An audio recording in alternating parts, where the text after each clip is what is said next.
จะตก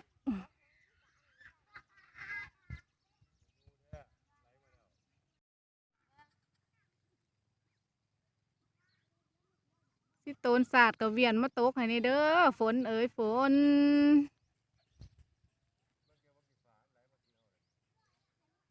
ถ้ามันไหลซื้อมากกับไข่ตี้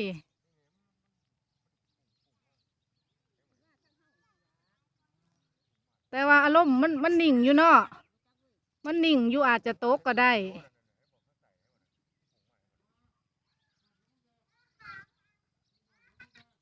ซูมโอ้